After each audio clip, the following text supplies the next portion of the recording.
Kita ke Sarawak, bumi kenyalang dengan fokus penambahan menara telekomunikasi di bawah projek Jalinan Digital Negara yang kini beroperasi di Sebuyau.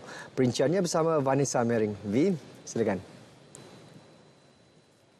Ya Sahih, 3 menara telekomunikasi di bawah projek Jalinan Digital Negara Jendela kini beroperasi di Sebuyau. Menteri Utiliti dan Telekomunikasi Sarawak, Datuk Julaihi Narawi berkata, ia merupakan sebahagian daripada 9 menara yang diluluskan oleh Suruhanjaya Komunikasi Multimedia Malaysia SKMM untuk kawasan tersebut.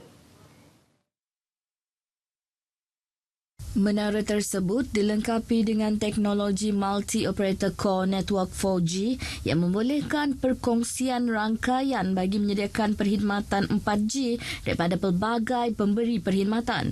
Katanya selain menara dibangunkan di bawah jendela, telekomunikasi kawasan Sebuyau juga disokong oleh menara sedia ada yang dibina oleh SKMM. Internet telekomunikasi ini adalah tanggungjawab kerajaan pusat, tetapi kerajaan Sarawak ambil peduli. We want to expedite the internet coverage, telecommunication lines in Sarawak. So kerajaan Sarawak telah melabur 1.8 bilion ringgit selain daripada yang disediakan oleh kerajaan pusat melalui MCMC sebanyak 4 bilion.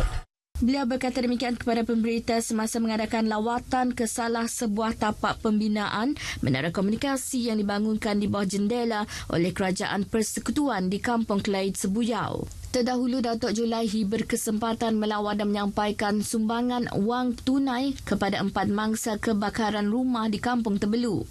Dalam kejadian pada Isnin lalu itu, 2 buah rumah kayu di kampung tersebut musnah dalam kebakaran manakala 2 buah lagi rosak serta tidak melibatkan sebarang kecederaan.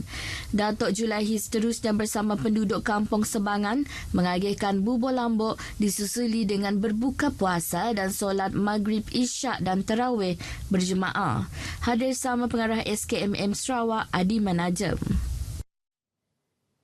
Nasib gelandangan di Sarawak khususnya di Limbang akan terus dibela. Jaminan itu disuarakan oleh Timbalan Menteri Industri Makanan, Komoditi dan Pembangunan Wilayah, Datuk Dr. Abdul Rahman Ismail, yang mahu nasib golongan itu diberi perhatian sewajarnya. Kementerian Kebajikan di bawah Yang Berhormat Datuk Seri Hajah Fatimah memang sangat prihatin terhadap kebajikan gelandangan ini, yang mana saban tahun kementerian bersama dengan agensi kerajaan yang berkenaan termasuk polis dan juga hospital memang melakukan rondaan berkala di bandar-bandar besar, Kuching, kemudian Sibu, Miri dan di Limbang pun diadakan. Beliau menyatakan demikian kepada pemberita pada Majlis Sejambak Kasih Raya bahagian Limbang. Pada majlis itu, seramai 1,110 orang penerima-menerima sumbangan duit raya daripada pejabat. Pada majlis itu, seramai 1,110 orang penerima-menerima sumbangan duit raya daripada pejabat kebajikan masyarakat Limbang. Berkaitan aduan orang awam berhubung seorang gelandangan di Limbang yang dikategorikan tebiar dan kritikal telah pun diambil tindakan. Dedahnya, hasil pemeriksaan kesihatan dan siasatan latar belakang gelandangan itu mendapati tidak mempunyai masalah kesihatan, bahkan juga mempunyai keluarga. Buat masa ini sedang menunggu perintah mahkamah untuk menghantar gelandangan itu ke rumah desa bina diri di Kuching yang dikhususkan kepada gelandangan yang kritikal. Biarpun teknologi mengungguli sistem komunikasi supaya lebih mudah, sama ada dari segi masa dan tenaga, tradisi menghantar kad raya masih tidak dapat dilupakan sesetengah pihak yang sudah terbiasa mengamalkannya apabila Syawal bakal menjelma. Bagi pesara Fadilah Juni 61 tahun, kad raya adalah satu kemestian baginya untuk mengingati rakan-rakannya di mana jua berada sejak tahun 80-an lagi. Tinjauan kru RTM di kediamannya di Kampung Gitak Kuching, beliau teruja menceritakan keterujaan dan kepuasan menghantar kad raya lebih 40 tahun. bila kita dapat terima daripada postman, waktu memang kita excited lah. Bila masa dekat-dekat nak raya memang bertunggu dengan postman. Nunggu kad daripada orang memberi kita dah.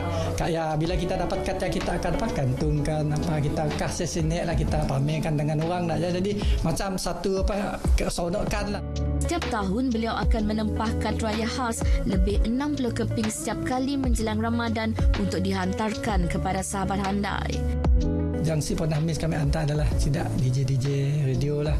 Sama ada radio swasta, radio kerajaan pun kami ada hantar dengan sidak. Hampir tiap tahun lah kami memang ada hantar sidaknya.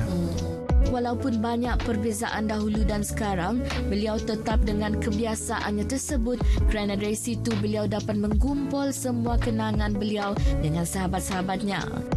Bagi kami kad tradisional tu lebih ada sentuhan pribadi. Sebab bila kita merik dengan seorang-seorang, kita tulis tangan, kita ada tanda tangan apa semua nak. Jadi seolah-olah yang nanti kita pun dalam berbanding dengan digital lah. Lagi pun kad tradisional tu lebih ada sentuhan sentimentalnya bagi kita, kayaknya dapat dikenang sampai bila-bila. Di kediamannya, beliau turut menghiasi rumahnya dengan kad dan sampul duit raya sebagai perhiasan. Menjelang Aidilfitri terutamanya di Sarawak tidak akan lengkap sekiranya masyarakat setempat tidak menghidangkan juadah utama iaitu kek lapis Sarawak. Kurang seminggu umat Islam akan menyambut perayaan Hari Raya. Sudah pasti peniaga kek lapis semakin rancak meningkatkan pengeluaran tempahan bagi memenuhi permintaan pelanggan-pelanggan mereka. Tinjauan kru RTM di salah sebuah perusahaan kek lapis di Kuching, Mira Cake House, mendapati masyarakat setempat mula membeli kek lapis untuk menjamu tetamu yang akan datang kelak.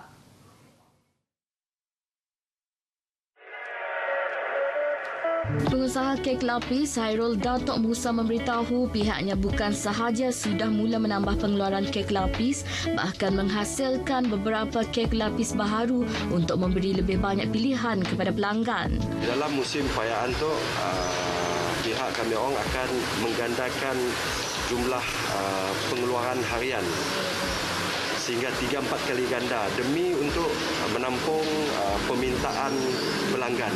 Walaupun kuantiti dipertingkatkan, Hairul tetap mengekalkan kualiti dengan bahan-bahan yang berkualiti, terutama di dalam penggunaan bahan asas iaitu mentega berkualiti tinggi untuk pembuatan kek yang basah dan sedap.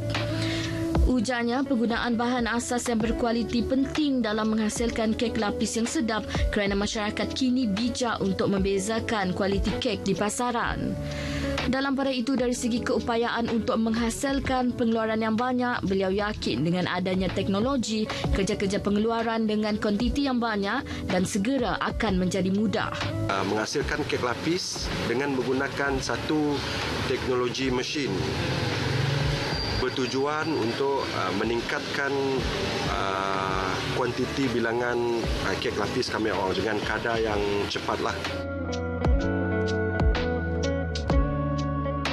Masyarakat Islam di sekitar Kuching memanfaatkan cuti hujung minggu untuk membeli belah keperluan menyambut Aidilfitri yang bakal diraikan kurang seminggu lagi.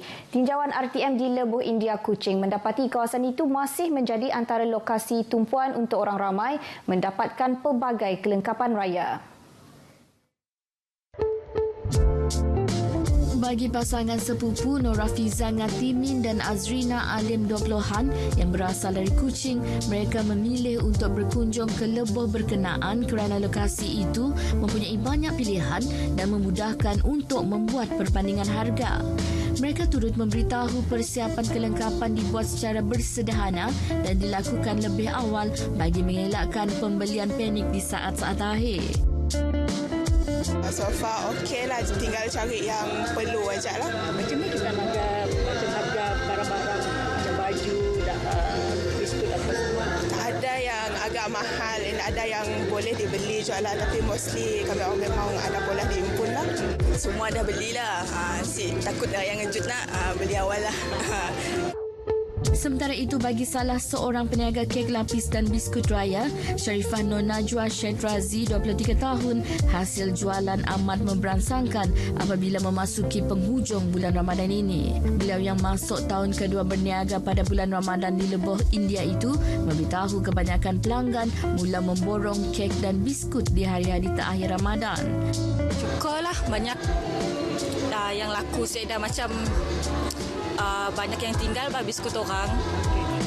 Katanya hasil jualan boleh mencecah antara 4 dan 6 ribu ringgit atau sehingga 8 ribu ringgit jika terjual sepenuhnya.